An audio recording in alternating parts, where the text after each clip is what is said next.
Sid Meier's Civilization VII is finally at the turning point in its lifespan where the game is truly fun to play.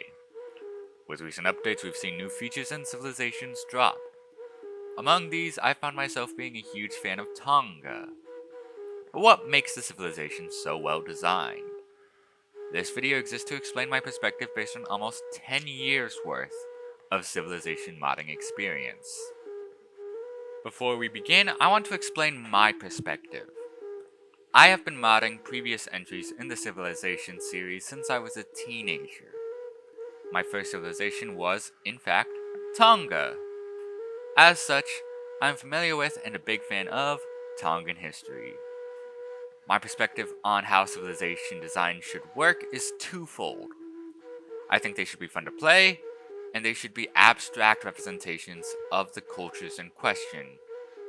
What the latter means is that everything isn't necessarily one-to-one, but that it still evokes the feeling of these civilizations. First, let's discuss the historical accuracy of the design. While Firaxis can often be hit or miss with accuracy, Tonga is a fairly strong hit. While the civilization is referred to as Tonga, what the design truly represents is the Tongan Empire. During this period, Tongan hegemony reigned from their court in Mua and spread all throughout Polynesia. A design that focuses on naval, cultural, and expansionist aspects thus makes sense. However, Tonga also incorporates an aspect of diplomacy by allowing them to cross oceans and meet independent powers in distant lands. This trait is the crux of the Tongan design. Now, civilization has had a rocky history of representing indigenous Polynesians. Civ 6's Maori were, for whatever reason, unable to produce great works of writing. Even before then, Civ 5 represented Polynesian history as a unified cultural entity, which it never was under Hawaiian King Kamehameha I. However, these civilizations generally share this trait of being able to cross deep ocean's tiles. Tonga retains this ability in the form of the Tahina. The Tahina is simple enough. It's a scout that can cross deep ocean tiles and pillage adjacent land tiles while embarked. However, the history behind the unique is what makes it great. A Tahina in Tongan culture was a Tongan title for a kinsman of the Tonga, who were the titular rulers of the Tongan Empire. These eligible bachelors were often sent to distant lands to marry into different island cultures in order to bring them under the Tongan hegemony. As such, utilizing them as a scout with the ability to embark into distant lands and uncover foreign independent powers that you can then establish suzerainty over is incredibly accurate. It's actually a very creative way of adapting the historical basis into a mechanic in gameplay. Beyond the Tahina, the other Tongan unique unit is the Kazia. There's not too much to say on this one in terms of gameplay. It's simply a naval unit stronger against fortified districts. However, it's important to note that the Kazia is a historical naval unit of the Tongan Empire. The Kazia generally served as the main warships of the Tonga. The reason I bring up the Kazia is mainly to emphasize how period appropriate the unique is. Civilization as a series has often blended historical periods together. We see this with other civilizations in Civ 7, such as Prussia fielding the World War II era Stuka. While such a detail may normally be overlooked, I actually think it helps with the game's depiction of Tonga as both a historical entity and a relevant power. While we're on the subject of uniques, I want to mention the Tofaya. While Tofaya itself is a more modernish term for a noble's land in Tonga, it's still fairly appropriate here.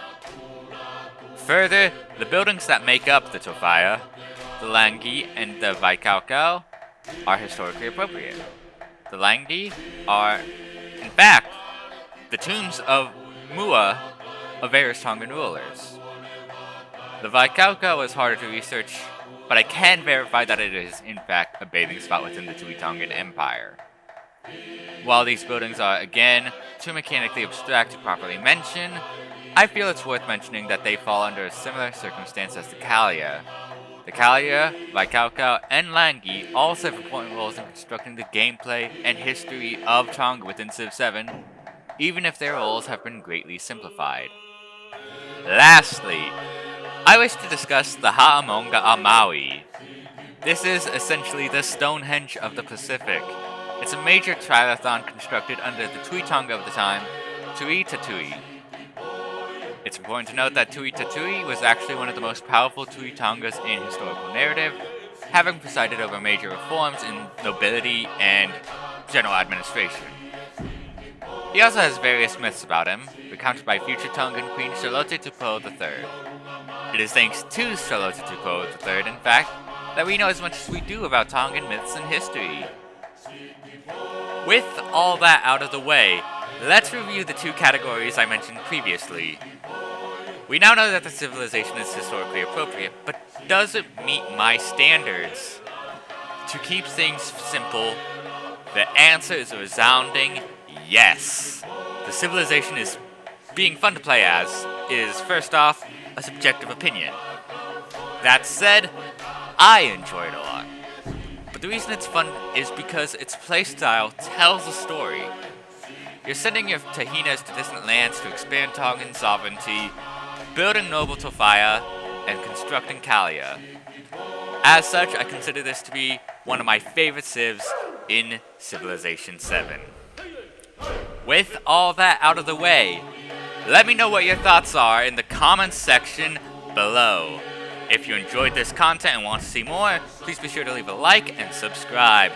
My name is Kazia, thank you for spending your time with me, and I hope to see you around.